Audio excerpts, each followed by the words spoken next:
Baiklah Kang Teteh, kembali lagi di Ajib ASN Jabar, ikut bicara.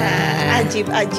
Banyak hasanah dari beliau yang muncul, gagasan, wawasan, ilmunya yang luar biasa. Cenderung positif atau tend to be negative one. Saya senang untuk melihat para ASN ini, mereka optimis, mau maju, mau tahu banyak gitu. Apa yang kita boast, knowledge-nya atau experience-nya. Nah, kita sendiri kan sebenarnya sudah ada arahnya Smart ASN, persiapan bagi karir kedua. Nah, sekarang eranya bergeser, Neng. Kalau dulu zaman KTBLC, Laras ibu orang Jawa Barat, asal tidak menampakkan diri.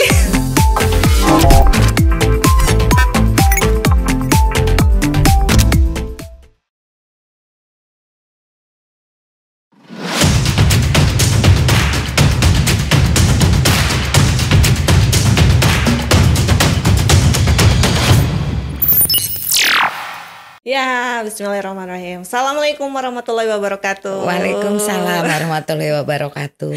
Luar biasa hari yang ceria. Karena apa coba? Kedatangan seseorang yang kami tunggu-tunggu. Yang membawa keceriaan karena beliau luar biasa nih, menawan. Aduh, terima kasih. Baiklah Kang Teteh, kembali lagi di Ajib ASN Jabar, ikut bicara. Ajib. Nah, Kang Teteh masih kembali dengan saya, dengan Ruli di Ajib Podcast. Episode kali ini kita kedatangan seseorang yang tadi saya sampaikan, kami sudah menunggu-nunggu beliau dari lama. Bisa aja Neng Ruli. Sudah berkesempatan hadir, hatur nuhun ya Ibu. Terima kasih. Mohon izin, beliau adalah Dr. Rita Kadinasari SC TAA, diploma TAA atau apa gitu. Ya susah ya. Nah, izin nanti kita akan korek-korek nih. Beliau ini sepanjang ini title-nya gitu ya. Dari mana nih ngomong gitu. Nah, Kang Teteh pada kesempatan kali ini beliau adalah analis sumber daya manusia aparatur ahli media dari BPSDM Pemprov Jabar. Nah, di kesempatan kali ini kita akan bahas tuntas banyak hal. Enggak sih, kayaknya nggak mungkin tuntas juga sih. Karena kalau ngobrol dengan beliau mah nggak ada habisnya. Si dakep saya tuh Ibu. Aduh, saja sama-sama. Kalau dengar bukan wejangan, banyak hasanah dari beliau yang muncul, gagasan, wawasan, ilmunya yang luar biasa. Bisa banyak berbagi dengan kita ya Bu ya. Insya Allah sama-sama berbagi. Ya, insya Allah kita akan bahas tentang bingung, saya juga sertifikasi oke banget. Ini beliau banget nih.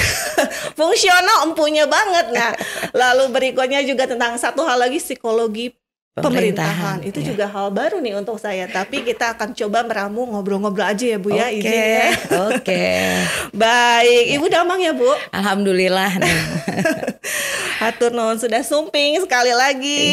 Iya. Nah Bu, izin. Kalau tadi disampaikan bahwa kalau saya dengar nama beliau nih ya, kayaknya teh saya siap sidakep aja gitu.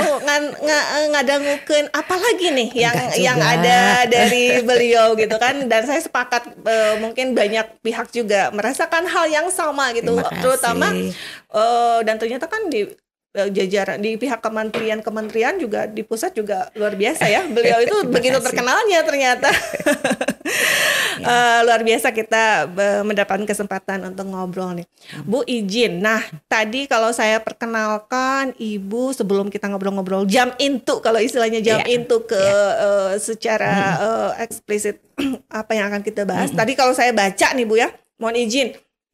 Ibu doktor. Nah, dan itu juga kalau bahas-bahas tema beliau masa studi gitu, risetnya yang luar biasa, kayaknya tuh enggak nanggung gitu loh. Riset ngambil misalnya apa?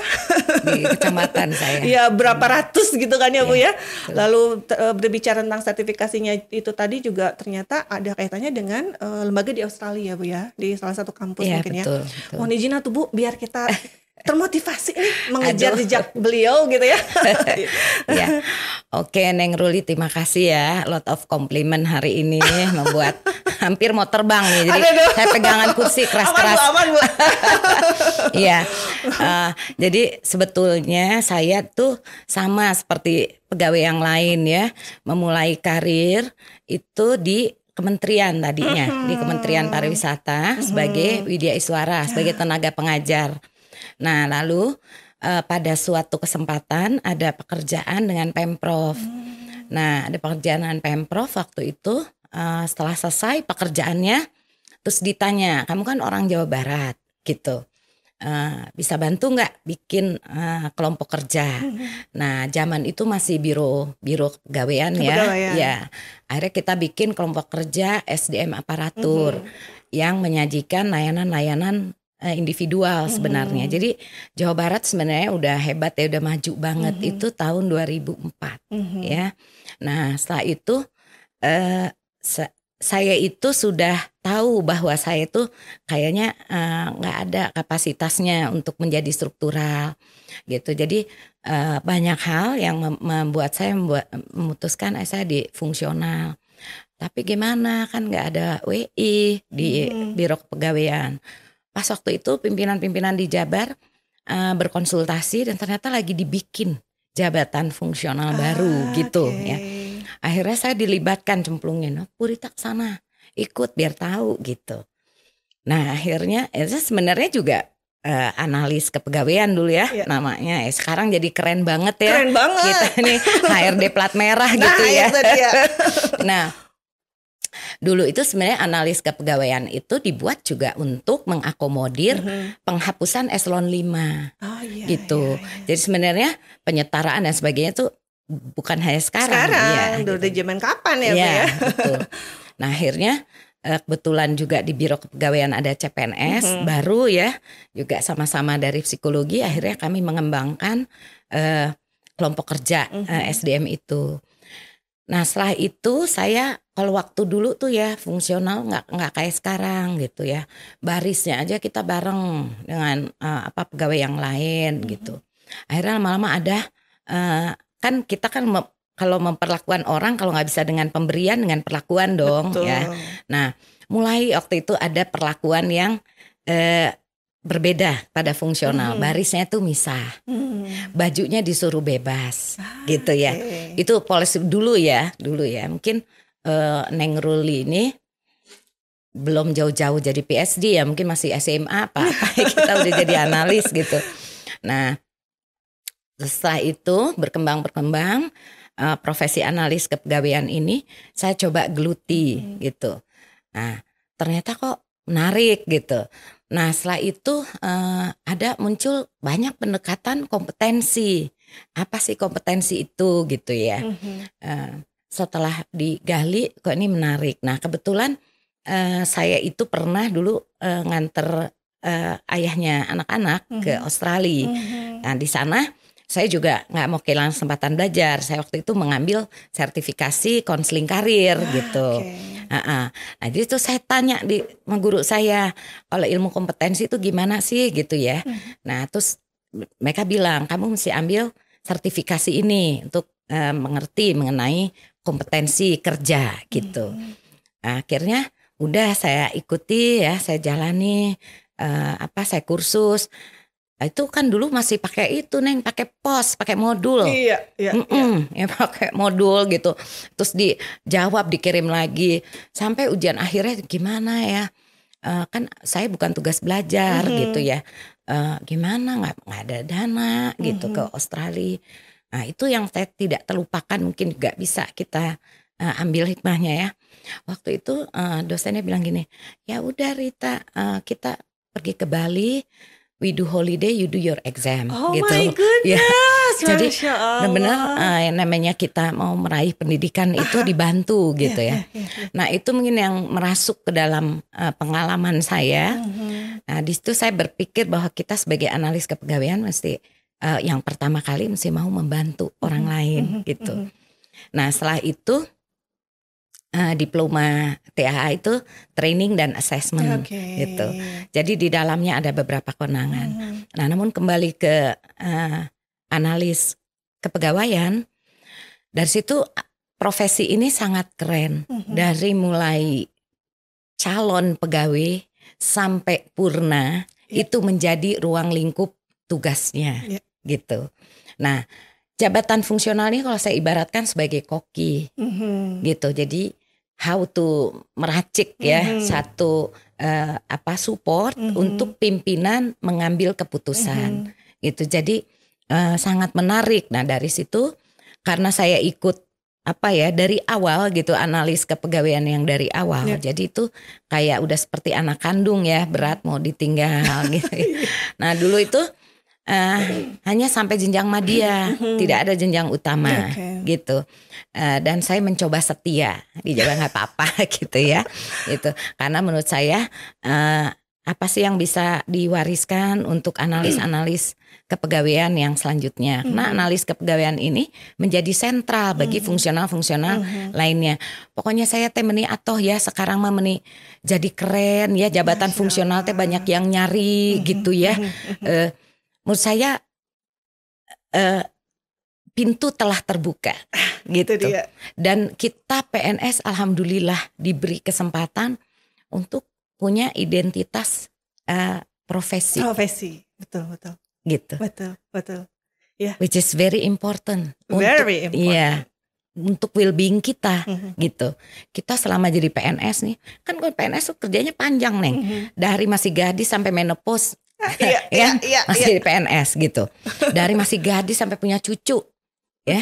Nah, jadi kalau menurut saya ini good example untuk bagaimana melihat perkembangan skill atau profesi dan perkembangan hidup manusia.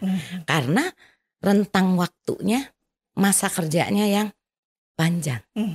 Gitu. Kita bisa lihat bagaimana how a wisdom growing gitu kan. Saya aja ketemu nih anak-anak baru, tahu-tahu udah kayak udah ini ya, terus tahu-tahu udah jadi pejabat udah ini. Saya bisa melihat dan itu buat saya membahagiakan gitu. Itu mungkin sekilas mengenai analis kepegawaian. Nah kemudian tahun 2020 ada transformasi menjadi analis SDM aparatur. Nah mengapa namanya SDM gitu ya, bukan analis ASN, bukan. Kita tuh analis SDM aparatur. Ini memiliki arti yang sangat penting. Karena SDM aparatur itu tidak hanya ASN. Ya, ada Linmas, ada pemerintahan desa, ada Ormas, ada kepolisian, semuanya aparatur. Betul. Yang kerjanya ngatur dan ngurus rakyat. So menjadi ASN adalah kehormatan dari rakyat, karena rakyat mau diatur dan diurus oleh kita. Keren kan? Keren. Makanya kekerenan ini tuh jangan disia-siakan ya Bu ya. Berarti dengan mengkaji, mengembangkan begitu banyak hal untuk diri kita sendiri juga pastinya kan. Iya. Betul. Jadi kita sebagai ASN itu diberikan kehormatan. Nah terus kita gimana kita menjalankan fungsinya 3 itu ya. Pelaksana kebijakan, pelayanan publik, dan perekat NKRI. Satu profesi yang unik. Kalau kita kerja di swasta nggak dapet itu. Itu hanya melekat di tugasnya ASN. Apalagi PNS. Ya karena ASN itu ada PNS dan ada P3K. Apalagi PNS. Orang mau jadi PNS sulit, luar biasa sekarang. Kita yang udah di dalam ya harus eager untuk mengetahui banyak hal. Belajar dari tugas sehari-hari. Terus kita cari proaktif dan sebagainya. Kalau menurut saya itu ya. Jadi analis SDM aparatur ini tugasnya banyak. Dari mulai ngurusin yang mau daftar jadi PNS, mengelola kenaikan pangkatnya, promosi, mutasi, perlindungan, sampai pemberhentian dan pensiun. Gitu. Jadi kalau menurut saya karena ini yang diurus itu manusia, dan ilmu mengenai manusia itu adalah psikologi, maka ini tidak terlepas dari pemahaman kita terhadap human interaction. Exactly, dari yang disebut in terms of terminologinya psikologi sosial, psikologi pemerintahan itu tadi ya Bu ya. Jadi psikologi pemerintahan itu sebetulnya lahir dari riset S3 saya. Saya juga kaget gitu. Saya kan risetnya tentang camat ya di 627 kecamatan di Jawa Barat gitu. Itu dia.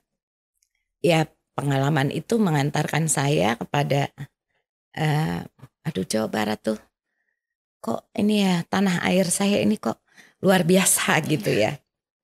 Riset saya memang tentang kompetensi dan sensitivitas serta kinerja pemerintahan begitu. Nah, di dalam kompetensi ini juga saya menemukan sebenarnya Jawa Barat itu luar biasa. Konsep kompetensi itu kan ada 5 ya ininya jenjangnya. Mulai novice pemula ya, beginner lanjutan, kompeten itu baru jenjang ketiga di mana skill, knowledge dan attitude ketemu. Masih ada lagi proficient ya atau mahir dan expert. Loh kok sama dengan filosofi Buana Pancaniti. Nyaho, ngerti, bisa, biasa nggak jadi. Tahu, mengerti, bisa, terbiasa baru jadi orang. Nah, bagaimana ini skill acquisition ini terjadi? Itu menarik buat saya. Akhirnya saya geluti itu. Nah, ketika lulus itu promotornya mengatakan bahwa ternyata sekarang dibuktikan bahwa ilmu psikologi itu dapat diterapkan di bidang pemerintahan gitu. Nah, sayang promotor saya Profesor Zuriska Iskandar ini wafat terkena COVID gitu. Sehingga saya juga mungkin masih membutuhkan banyak bimbingan, banyak masukan ya, banyak diskusi gitu ya dengan. Nah, sampai saat ini saya lakukan dengan dosen-dosen senior. Nah, terus saya cari juga ya sebenarnya apa psikologi pemerintahan ini ada apa enggak sih di luar negeri? Ternyata ada. Ya di APA itu American Psychology Association itu ada divisi 19 yang namanya Public Service Psychology gitu. Jadi psikologi pemerintahan menurut saya adalah pendekatan yang menarik bagaimana kita yang bekerja untuk masyarakat, bekerja untuk rakyat itu memiliki kacamata tersendiri. Bagaimana relasinya seorang individu ke lingkungan mikrosistem ya, betul. Family, keluarga dan sebagainya, organisasi di mana perilaku manusia itu diseragamkan ya. Kalau kita punya berakhlak, semua harus bisa tuh berakhlak. Karena you are part of this organization, punya core value gitu. Juga dengan lokalitis, orang Sunda beda. Yang kan orang Sunda, orang Karawang dan orang Majalengka beda gitu. Nah, dan di atas itu adalah makrosistem kebijakan nasional. Bagaimana kebijakan nasional bisa berdampak sampai berdampak terhadap individu. Dan sama, bagaimana apa yang terjadi pada individu bisa berdampak kepada lahirnya kebijakan-kebijakan nasional. Nah, itu dipelajari tools-toolsnya dalam pendekatan psikologi pemerintahan. Tentu saja ini bukan untuk kalangan psikologi saja, enggak gitu. Jadi semua orang bisa mempelajari itu karena sebenarnya ini adalah ilmu hal-hal yang umum gitu. As we grow, kita punya teman kecil, gimana kita tuh korsa sama temen ya, rela berjuang. Terus kita tuh paham banget temen kita tuh lagi apa, kenapa, gimana gitu ya. Begitu juga gitu. Jadi membangun itu sebenarnya, membangun kelekatan dengan lingkungan di mana pemerintahan itu punya kewenangan. Sebetulnya itu dan kita semua ya sebagai ASN itu tersedia ya wahana yang sangat luas untuk mengetahui banyak hal gitu. Itu luar biasa ya. Betul. Termasuk juga indigenous knowledge, indigenous value yang ada di Jawa Barat yang kita bisa terapkan. Kalau lebih begitu. Maaf nih jadi banyak ngomong. Kaya sekali kan. Makanya ya. Kenapa saya masih dakep gue bilang kalau ada ibu mah. Jangan itu. Bu izin. Kalau tadi berarti runut yang ibu sampaikan kenapa pada akhirnya ada di Jawa Barat, toh memang orang kementerian juga ya ternyata di awal-awal. Tapi tadi menariknya tadi, kamu kan orang Jawa Barat katanya, mau ke Jawa Barat, tapi sekedap, emang laras ibu orang Jawa Barat, asal tidak menampakkan diri. Ya jadi kalau kata anak-anak saya mah salah casing gitu ya. Ayah saya memang orang Sunda ya, tetapi ibu saya she's come from Egypt gitu. Egypt. Justru kekayaan pengalaman ini ya. Tapi kalau sekarang tuh enak loh Neng. Kalau dulu ya kita anak-anak kawin campur itu ini perlakuannya sangat beda. Kenapa Bu? Bedanya beda enak, beda cenderung positif atau tend to be negative one gitu? Ya, dulu waktu awal-awal jadi PNS tuh sempat juga beberapa kali tuh di apa ya, di Litsus gitu ya, di Litsus ya namanya ya. Ditanya kamu kalau di sana ada siapa, keluarganya apa dan sebagainya gitu. Nah, kalau sekarang kelihatannya sudah lebih terbuka ya. Saya juga seneng nih ngobrol sama generasi muda ya. Neng kan ngambil dokter di US juga ya. UK. Oh, di UK ya. Nah, itu kan pasti perspektifnya menjadi lebih kaya ya. Betul. Ini menjadi cantik apa gara-gara pulang dari Korea kemarin ya? Aduh. kayak gadis Korea. Iya. Nah, ada gitu. Banyak tips ternyata di sana Bu. Bu izin. Nah tadi ternyata tidak full murni darahnya tidak murni darah Sunda, tapi sudah Iya. Luar biasa. Saya kalau mendengar beliau bahasa Sunda nanti Masya Allah. Kalau lagi menjelaskan mengajar Bu, luar biasa tuh. Sebenarnya ngobrol cinta aja. Ya Bu ya, cinta budaya kita.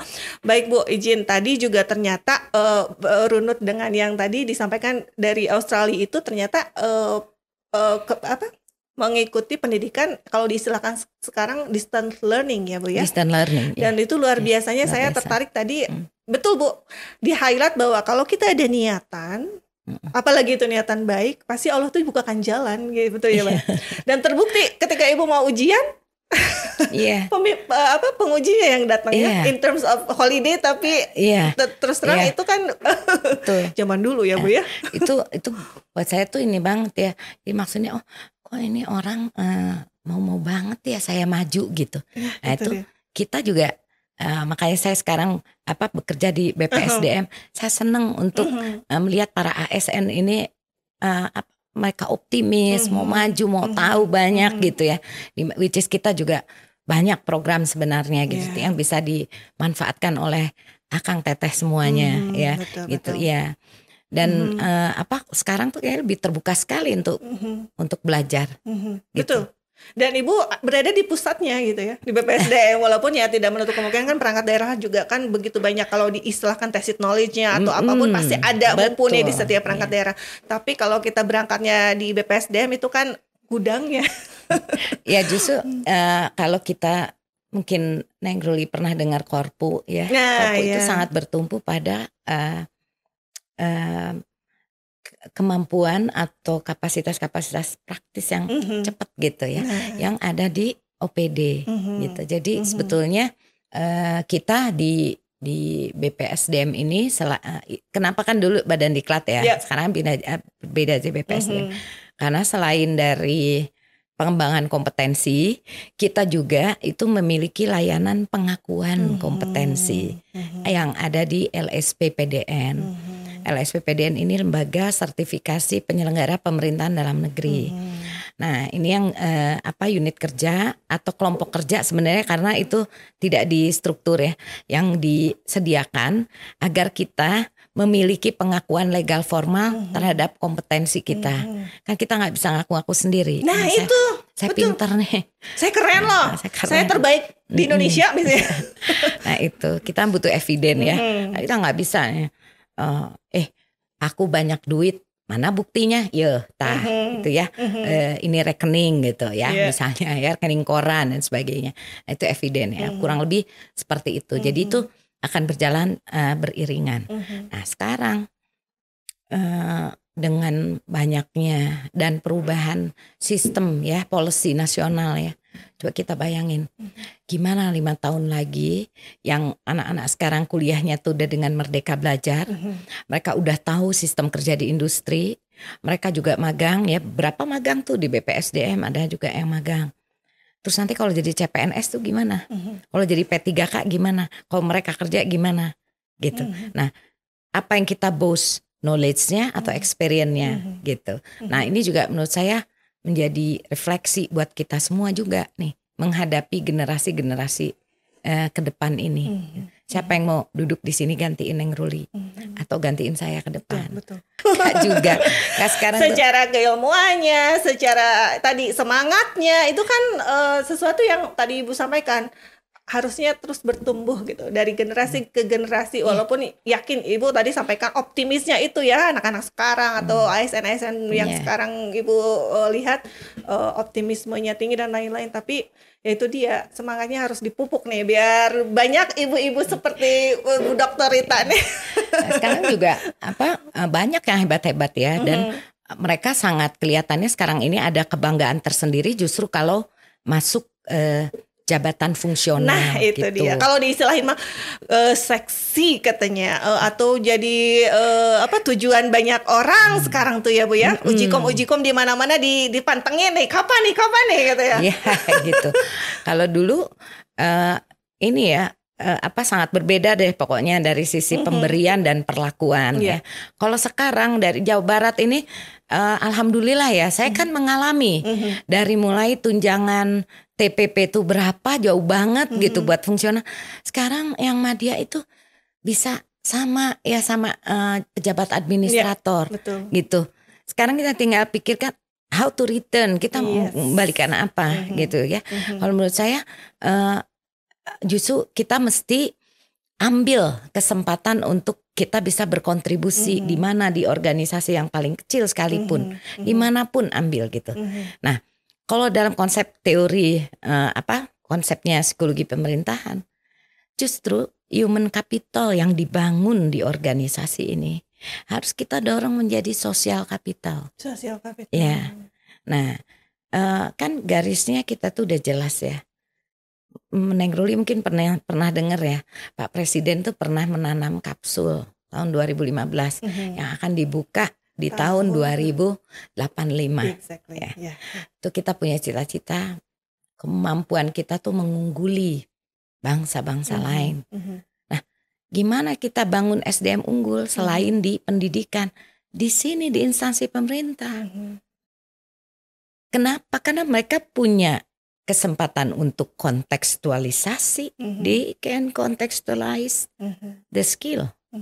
Mereka bisa acquire, membangun skill baru dari keberagaman tugasnya. Mereka bisa punya komunitas, apalagi kalau di Pemda, pindah-pindah ke dinas, pindah urusan, belajar lagi hal yang baru, gitu. Jadi menurut saya, ya human capital itu harus dibangun di sini, tempat kita. Apa kapital yang kita punya, daya tukar dan daya tawar yang kita punya itu. Mari kita ini, apalagi dengan Permen PAN 7 ya, sistem kerja itu hebat loh, itu aturan itu, karena itu di situ tertera bahwa pegawai dapat dengan inisiatif sendiri mengajukan, saya mau jadi timnya Neng Ruli, saya mau kerja bareng dengan Neng Ruli misalnya menjadi teamworknya. Ini daya tukar dan daya tawar saya bisa ngomong Cina, saya bisa ngomong Korea, misal ya. Nah itu sebenarnya sekarang instrumennya tuh sudah ada gitu. Hanya kita memang mungkin perlu guidance dan bersama-sama untuk maju ya. Harus. Gitu. Sendiri nggak bisa ya Bu ya? Iya nggak bisa, mesti tetap harus kita bersama-sama dengan teman-teman analis yang lain, bahkan kita harus mulai kolaborasi antar fungsional. Misalnya dalam penanganan kasus disiplin pegawai, kita boleh kerjasama dengan analis hukum, gitu. Pastinya. Ada tim optim sih Bu ya? Iya, tim optim. Jadi ini sebenarnya udah keren. Udah gitu. keren ya? Ya, udah keren. Jadi tinggal kita gimana kita pelan-pelan gitu. Kita pelan-pelan nanti juga akan terbentuk formatnya. Menurut saya seperti itu. Jadi, nah di analis SDM aparatur itu objek kerjanya tuh selain pegawai, juga ada organisasi. Betul. Dan di butir tugas yang terakhir itu ada butir tugas memberikan asistensi dan konsultasi. Nah sekarang medianya udah banyak gitu, bisa melalui blog, Instagram dan sebagainya. Itu bisa. Jadi menurut saya ke depan para pejabat fungsional ini ya merupakan sumbernya SDM unggul gitu. Sekarang dari 230 kan sekarang keren-keren ya. Ada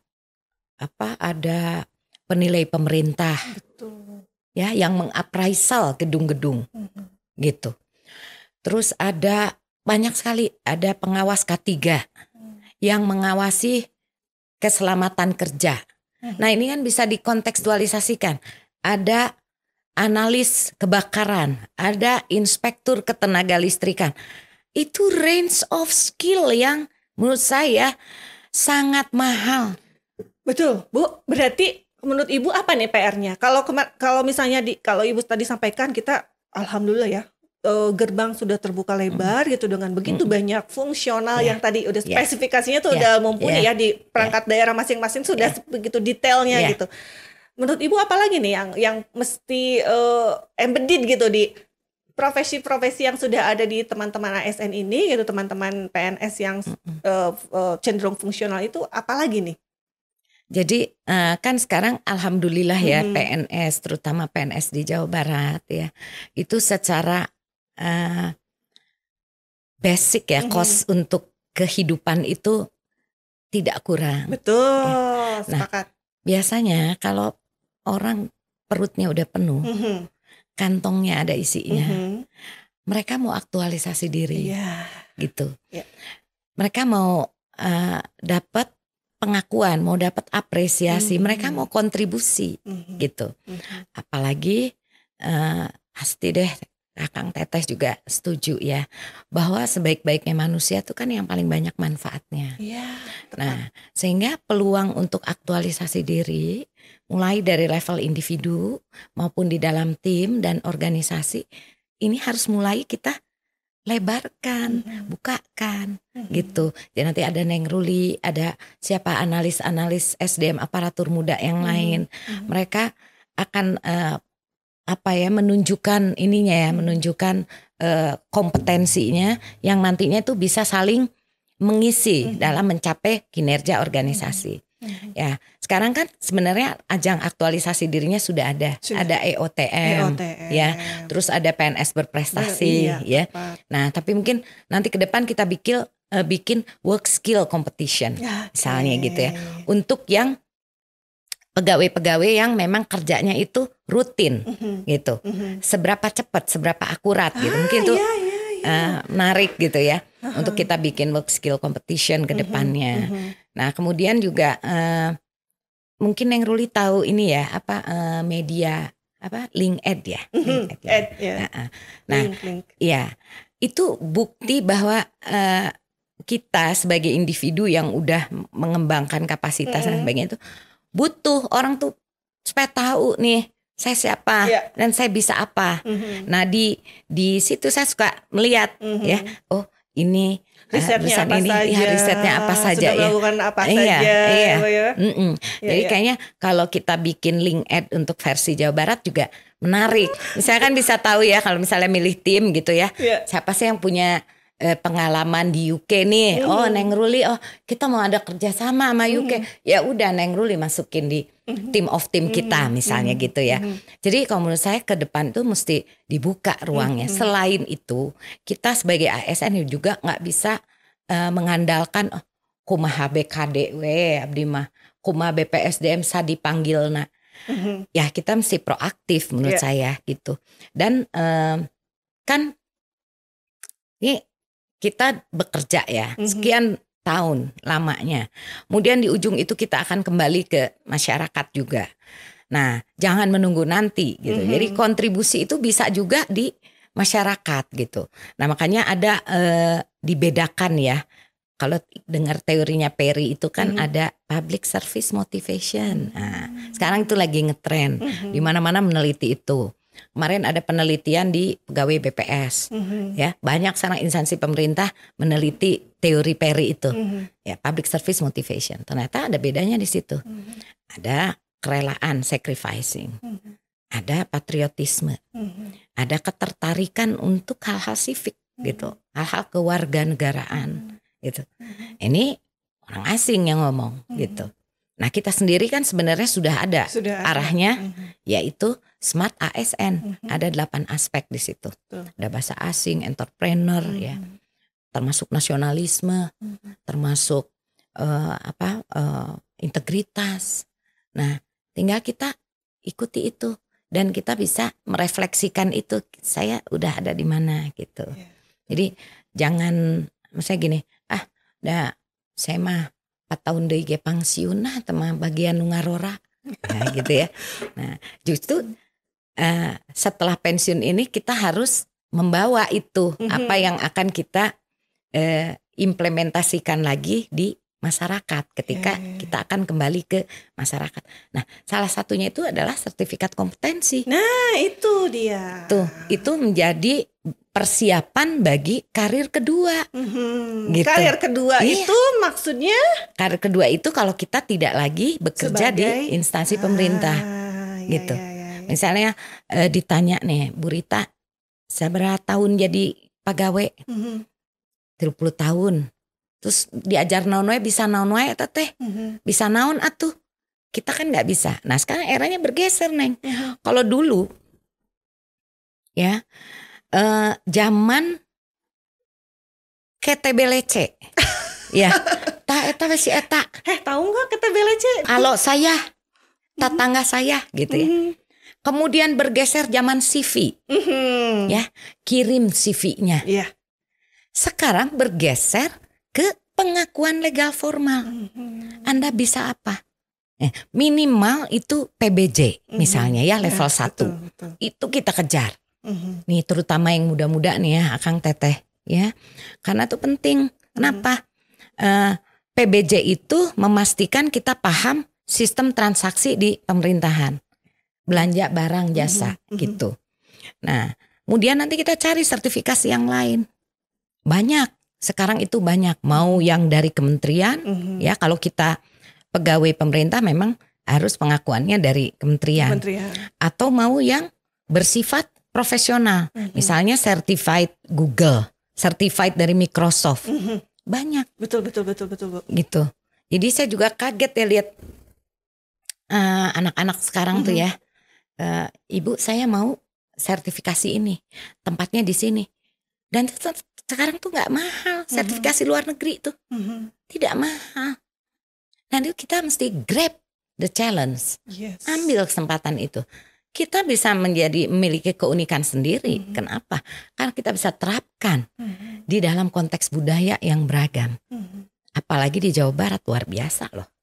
Ya, saya aja terperangah, ya, nggak jauh-jauh. Saya terperangah melihat apa? Melihat kata-kata yang suka ada di lambang wilayah. Ya. Misalnya lambang Kabupaten Sumedang. Ingsun medal, ingsun mandangan. Saya lahir, saya memberikan pencerahan. Atau di lambang Kabupaten Cirebon. Rame ing gawe, sepi ing pamrih. Coba nggak luar biasa itu? Sudah ada sebetulnya. Ada value-nya. Dari zaman kapan juga ya tanah air. Majalengka. Ya. Sindang Kasih Sugih Mukti. Ya. Itu riwayat kerajaan Sindang Kasih, kerajaan Hindu terakhir di Jawa Barat dengan ratunya itu perempuan. Sehingga orang Majalengka sangat percaya dan sangat menghargai kedudukan perempuan. Gitu. Ada 27 simbol. Mungkin yang nggak ada namanya itu ya, atau filosofi wilayahnya hanya Kota Bogor, cuma gambar aja. Kalau yang lain ada. Silakan itu dilihat. Jadi manakala kita punya skill, oh ini arahnya begini nih, budayanya begini, kita terapkan di sana, itu malah bisa jadi knowledge baru, menjadi kekhasan yang baru. Betul. Menurut saya itu penting sih. Penting gitu. Sekali Bu. Jadi kalau diistilahkan Ibu berarti kalau hitung-hitungan ya Bu ya, sebetulnya saya juga agak bingung spesifikasikan Ibu karena luas sekali garapannya, walaupun tadi kalau dibundel mah ya, kalau dibundel tadi sebagaimana Ibu sampaikan psikologi pemerintahan itu menjadi satu hal dan akhirnya cabang-cabang banyak hal, termasuk tadi saya selalu ingat ketika pertama kali beberapa kali Ibu menyampaikan materi terkait bagaimana kita sebagai ASN itu harus berkiprah, tidak hanya ulu ketek saunate di lingkungan pemerintahan aja, tapi juga jangan berpikiran, tadi Ibu sampaikan, jangan hanya berpikiran ketika pensiun saja kembali, tapi since nowadays gitu kan, kalau kalau kita bisa berkiprah, lakukan sesuatu di lingkungan kita. Itu Bu, saya nempel saya. Termasuk tadi Ibu kuatkan kembali kan di situ. Jadi ya itu tadi luas sekali garapan yang Ibu kuasai gitu. Termasuk tadi Kang Kalvan apal eta teh di tiap kota ada simbol-simbol. Itu Ibu belajarnya bagaimana? Nah itulah fungsinya psikologi pemerintahan. Jadi psikologi pemerintahan tuh aspeknya ada 2 besar. Ada self awareness dan other awareness. Gitu. Jadi manakala di self awareness itu ada juga kesadaran diri itu, ada juga kemampuan untuk membaca ya. Apa sih kapasitas saya ya? Saya bisa apa ya? Saya bisa ngapain? Terus saya tuh gimana ya? Apa yang bikin saya suka, apa yang bikin saya nggak suka ya gitu ya. Tapi ini juga saya juga masih belajar ya, mengasah diri. Ini kan saya ngomong gini karena saya baca duluan, bukan karena saya hebat atau enggak. Ini sharing aja karena saya baca duluan. Saya sendiri juga masih terus mengasah diri, memperbaiki diri gitu. Kemudian ada juga empati. Nah ini yang penting. Justru ternyata emosional empati yang menggerakkan orang bertindak. Misalnya kepikiran, aduh karunyanya eta, ya Allah eta kumaha eta ngorondang. Kadang-kadang kita balik lagi mundur lagi tuh mobilnya. Betul. Itu emosional empati. Gitu. Kemudian ada juga perspective taking. Nah, ini perspective taking ini ya Kang Teteh hanya bisa dilakukan oleh mereka yang memiliki kapasitas berpikir. Gimana kita membayangkan kondisi orang lain dan membayangkan apa yang terjadi pada orang itu di kondisi itu. Dan ini bisa dilatih. Semuanya itu bisa dilatih. Itu bukan given, bisa dilatih. Yang terakhir adalah social perceptiveness. Kemampuan kita kalau lihat situasi ya, atau kita sebutnya tuh episode sosial. Langsung kita bisa link, oh ini bakal punya dampak begini. Buat apa sih kita melatih itu semua? Keterampilan buat apa? Supaya pemerintahan kita itu menjadi responsif dan antisipatif. Itu dia. Gitu. Betul. Kenapa mesti responsif dan antisipatif? Supaya murah, supaya rakyatnya bahagia. Supaya rakyatnya merasa dimengerti oleh kita gitu. Jadi supaya kita ketika membuat program, mengimplementasikannya dan sebagainya itu kita tuh tahu bahwa itu kinerja kita berhasil merubah kehidupan orang. Supaya kita sendiri juga proud terhadap apa yang kita lakukan. Gitu. Bukan maksudnya wah ini enggak. Maksudnya supaya teman-teman ya, Akang Teteh ya, yang udah bekerja dari pagi sampai sore, ninggalin rumah, ninggalin keluarga. Betapa hebatnya Akang Teteh. Karena sudah merubah situasi dan kondisi hidup orang lain. Nah pemahaman itu yang mungkin membuat saya tuh jadi suka pengen tahu gitu ya.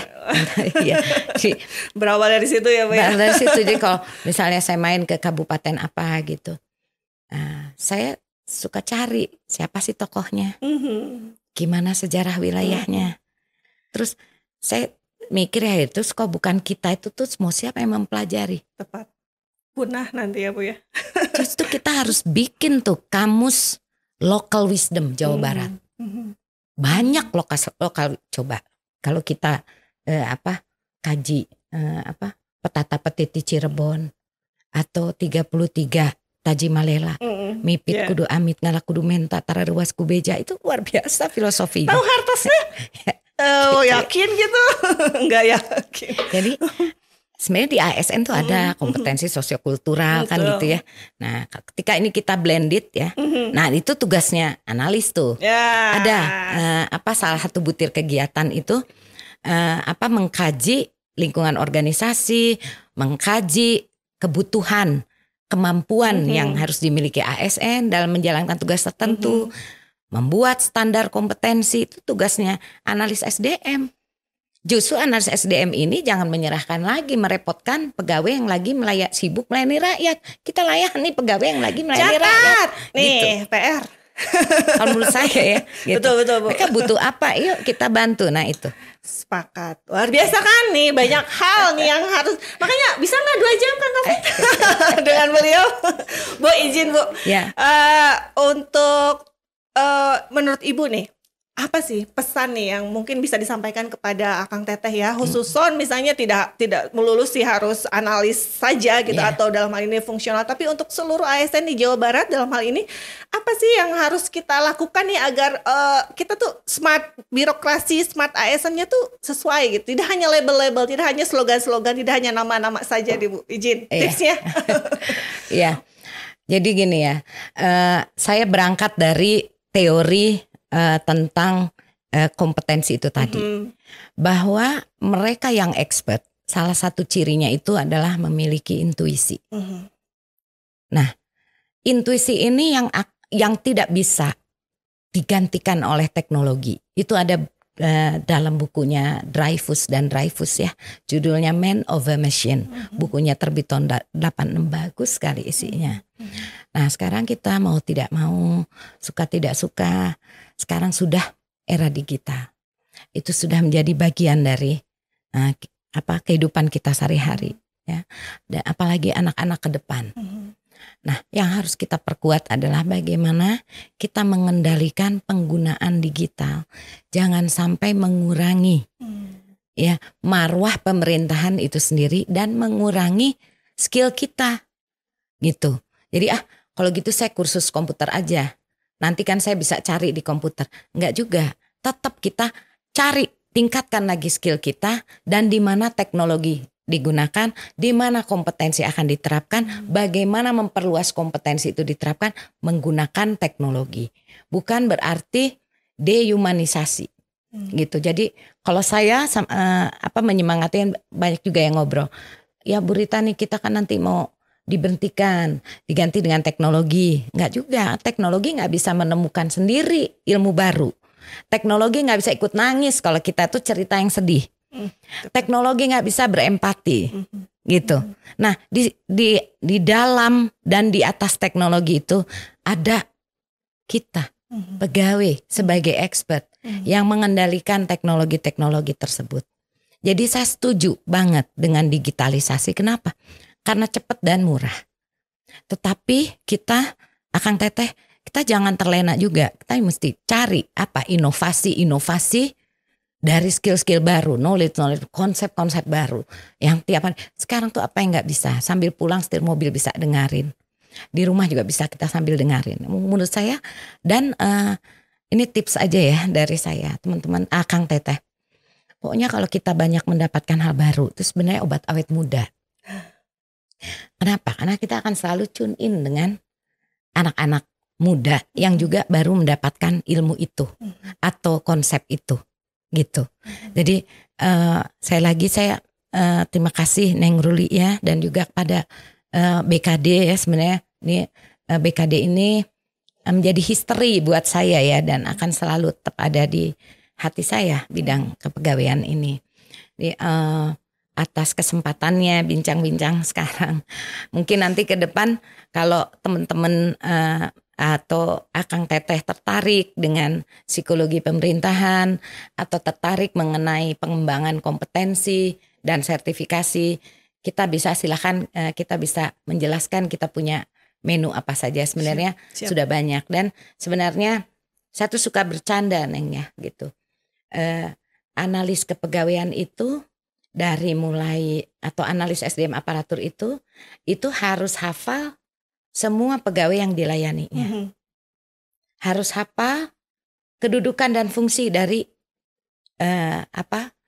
perangkat daerah yang mengampu urusan pemerintahan. Nah, karena itu pemahaman kita terhadap jenis-jenis urusan pemerintahan and how it related. Bagaimana dinas pertanian related dengan pangan, dengan dinas tenaga kerja.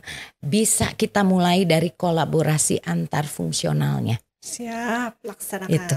Yuk kita mulai kolaborasi setiap jenis fungsional. Nanti kita ketemu, hasil kerja saya ternyata dipakai kamu.